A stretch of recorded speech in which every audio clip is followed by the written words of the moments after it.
जी Abu sir, ये इस मौतरी के फैसले पे पहले कि आपको हैरानी हुई और दूसरी इसके अब असरात क्या होंगे? देखिए, इसके असरात तो फैसले के यही होंगे जो इस वक्त पंजाब के अंदर डाका मारा गया था फॉर्म 47 की शक्ल में। फॉर्म 45 को इग्नोर करके डिक्लेयर कर दिया गया था उन लोगों को जो रनर अप थे एज विनर्स, 30 से चौथे नंबर पे थे। उनको क्योंकि अब ट्रिब्यूनल्स में जवाब देना पड़ रहा था, उनको कहा जा रहा था कि आप फॉर्म 45 अपने ओरिजिनल लेके आए, साथ इलेक्शन कमीशन को भी कहा जा रहा है। तो अब तो वो वाली प्रोसीडिंग्स तो फ्रस्ट्रेट हो जाएंगी, रुक जाएंगी। और जहां तक देखें इस फैसले की बात है, मुझे इस चीज की बिल्कुल समझ नहीं आ रही कि इट्स क्लियर है कानूनी पोजीशन इस वक्त इस मुल्क की जूरिस्प्रूडेंस भी अगर आप देख लें पिछले 15-20 साल की, कि कंसल्टेशन जब भी लिखा होता है of the required chief justice, that means कि वो प्री एमिनेंट उनकी एडवाइस होती है, ओवर शेडोइंग होती है, वो बाइंडिंग होती है on the executive branch of the state. और ये जो शाहिद करीम साहब का फैसला था जिसमें उन्होंने कहा था कि चीफ जस्टिस ने जो नाम दिए वो बाइंडिंग है इलेक्शन कमीशन पे और they are bound to notify them और उस पर बाद ट्रिब्यूनल्स काम करें। तो अब सुप्रीम कोर्ट कह रही है कि आप दोबारा बैठें मीनवाइल उस जजमेंट को सस्पेंड करके। तो मुझे तो, क्योंकि चीफ जस्टिस साहब तो कहते हैं कि हमने आइन देखना है, अब आइन में ये साकिब साहब शायद बता दें, मुझे इतना कानून शायद ना आता हो या आइन ना आता हो कि कहाँ लिखा हुआ है कि ये बैठ के एक किस्म की पंचायत होगी या एक जिरगा होगा जहां बैठ के आपने दोबारा डिसाइड करना है, जब ओरिजिनली चीफ जस्टिस नाम दे के उनको नोटिफाई कर चुका है। और ये सिर्फ पंजाब में ही क्यों हो रहा है? क्योंकि सिंध हाई कोर्ट ने भी यही प्रोसीजर अडॉप्ट किया, KPK ने ये किया, बलूचिस्तान ने किया, इस्लामाबाद ने भी यही किया, लेकिन पंजाब में क्यों हो रहा है? पंजाब के लिए एक डिफरेंट पैरामीटर मुझे नजर आ रहा है, जजेस की अपॉइंटमेंट का जो इलेक्शन कमीशन चाह रहा है उस तरह के जजेस अपॉइंट हो।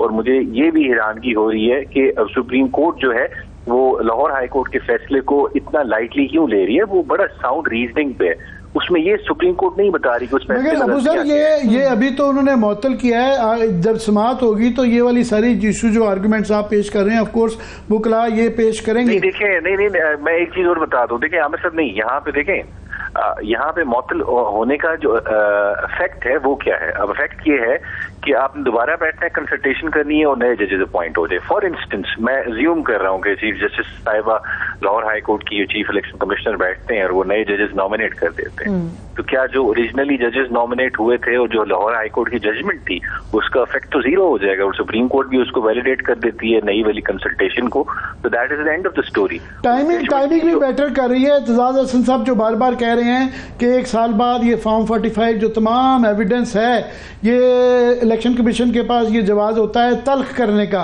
क्योंकि ये इंतजार कर रहे हैं कि 1 साल तक इसको लटकाया जाए और उसके बाद वो तल्ख कर देंगे, फिर तो वो ये बातें उस तरफ जा सकती हैं। बिल्कुल, देखिए वैसे तो कानून में तो है 180 दिन के अंदर डिसाइड करना है, इसी वजह से कानून 180 दिन कहता है, क्योंकि एक इनविजिज की हुई सिचुएशन। लेकिन चलिए वो तो रिकॉर्ड तो संभाल के रखवाया जा सकता है, कोर्ट अगर ऑर्डर भी करते, लेकिन प्रॉब्लम ये है अगर स्मूथ फंक्शनिंग ट्रिब्यूनल्स की चल रही थी इस वक्त और लॉजिकल कंक्लूजन तक केस लग रहा था कि चले जाएंगे, लेकिन उसमें एक ब्रेक आ गई है, आप कह सकते हैं इस ऑर्डर की वजह से। तो मुझे समझ नहीं आ रही कि सुप्रीम कोर्ट का एंड ऑब्जेक्टिव क्या था ये ऑर्डर पास करने में। शायद वो आगे केस चलता है, लेकिन वो केस चलेगा तो मेरे ख्याल से इनफ्रक्चुअस हो जाएगा, क्योंकि अगर वो दोबारा कंसल्टेशन होती है तो नए जजेस अपॉइंट हो जाएंगे, नए फिर वो शुरू से सारे केसेस सुनेंगे, नई प्रोसीडिंग स्टार्ट होंगी। तो मुझे समझ नहीं आ रही कि इलेक्शन कमीशन को, जो इसमें खुद पार्टी है, इलेक्शन कमीशन खुद इसमें जिससे अग्रीव्ड हैं लोग, वो कहते हैं कि it was an instrument of mass rigging, जिसने मैंडेट चोरी के अंदर रोल प्ले किया है, उनको ही क्यों आपने सवाबदीद देनी है या उनको कोई रोल क्यों देना है कि आप बताएं जी आपने जजेस कौन से पॉइंट करने थे, ये जजेस आपको अच्छे लगते हैं, ये बुरे लगते हैं, आपने क्यों पिक एंड चूज करना है? This should be the sole prerogative of the chief justice. सिर्फ नाम भेजे और उसके बाद इलेक्शन कमीशन एक सिंपल नोटिफिकेशन करे, उसका पोस्टमैन का रोल है, इससे ज्यादा इलेक्शन कमीशन का कोई रोल ना होना चाहिए। अगर होगा तो इंडिपेंडेंस ऑफ जुडिशरी के खिलाफ होगा। इस पे बिल्कुल ही सिंपल सा एतराज बनता है। साकिब, ये इत्तेफाक है कि सेनेट के अंदर जो है ये इलेक्शन तरमीमी में जो बिल है उसके ऊपर भी फौरन इससे मिलती जुलती पेशरफ उसी वक्त होती।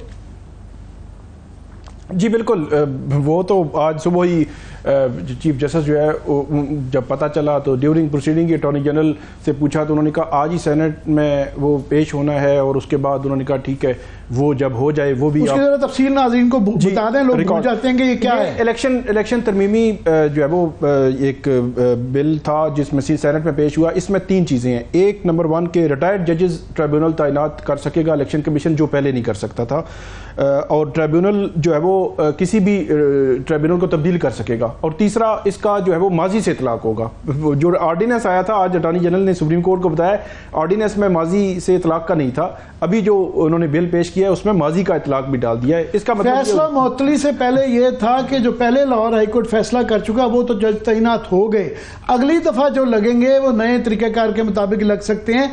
अब इसके बाद अगर ये बिल पास हो जाता है, जो कि अल्टीमेटली पास हो जाएगा नजर आ रहा है, तो फिर ये वो माजी वाला रेट्रोस्पेक्टिव फैक्ट की कंडीशन उस पर असरअंदाज होगी। ये अटॉर्नी जनरल तो यही बताया सुप्रीम कोर्ट को, और मुझे ऐसे लगता है कि जैसे सुप्रीम कोर्ट ने मुअत्तल कर दिया तो कल अगर अगले 2 या 4 दिनों में सदर उस पर दस्तखत करता है, गजट नोटिफिकेशन हो जाता है, तो इलेक्शन कमीशन फिर आज़ाद होगा कि वो रिटायर्ड जज भी तैनात कर दिया। और एक दिलचस्प मामला ये है कि रिटायर्ड जज में कंसल्टेशन नहीं है, सिर्फ सिटिंग जजेस में चीफ जस्टिस हाई कोर्ट से कंसल्टेशन है।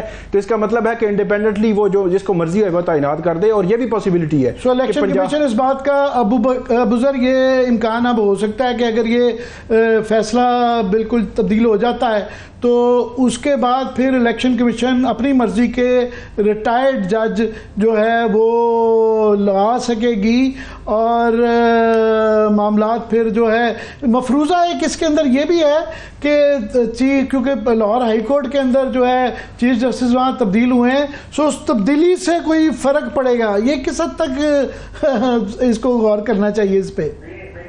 ये देखें, बिल्कुल देखिए, मलिक शहजाद साहब का तो कोई मेरे ख्याल से ऑल्टरनेटिव शायद ही आए आगे तारीख में, मुझे नहीं नजर आ रहा, क्योंकि was very bold and brave जज, बिल्कुल बड़ा सख्त उनका अच्छा था, बड़े न्यूट्रल इम्पार्शियल थे, अल्लाह करे आने वाले भी ऐसे हो। लेकिन जहां तक देखें ये साकिब साहब बात करें, इसमें एक चीज जो समझने वाली जरूरत है वो ये है कि इस ऑर्डिनेंस की वजह से अब आपके पास 2 कैटेगरीज ऑफ ट्रिब्यूनल कॉन्स्टिट्यूट हो जाते हैं। एक वो कैटेगरी है जो सर्विंग जजेस की है, जो चीफ जस्टिस से कंसल्टेशन से अपॉइंट होंगे।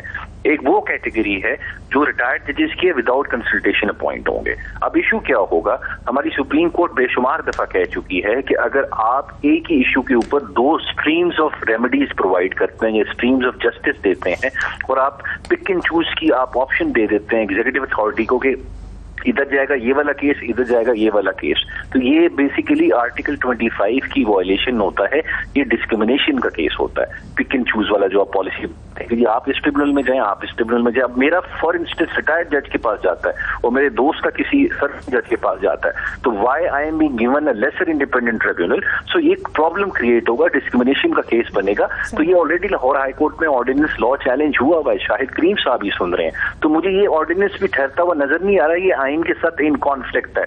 और जहां तक रिटायर्ड जजेस की अपॉइंटमेंट की बात है, देखें ये सुप्रीम कोर्ट रिटायर्ड जज जो है ये गवर्नमेंट प्रपोज करेगी कि ये लोग लगाए जाएं, इलेक्शन कमीशन करेगी। और दूसरी बात देखें, एक चीज बता दूं आमिर साहब, ये सुप्रीम कोर्ट रियाजुल हक केस में 2013 में कह चुकी है, अगर वर्ड कंसल्टेशन ना भी लिखा हो, लेकिन अगर आप ऐसे शख्स को अपॉइंट कर रहे हैं जिसने जुडिशियल फंक्शंस परफॉर्म करने हैं, तो then even otherwise you are still bound कि you are bound to consult the chief justice of that relevant high court. So इस वजह से ये इतना आसान नहीं है, ये सेकंड राउंड ऑफ लिटिगेशन भी आएगी इस ऑर्डिनेंस की वजह से, तो और बहुत सारे प्रॉब्लम्स क्रिएट होंगे। लेकिन at the end of the day election commission जो है, मुझे उसका बिल्कुल जो रवैया है वो मोतसबाना नजर आ रहा है।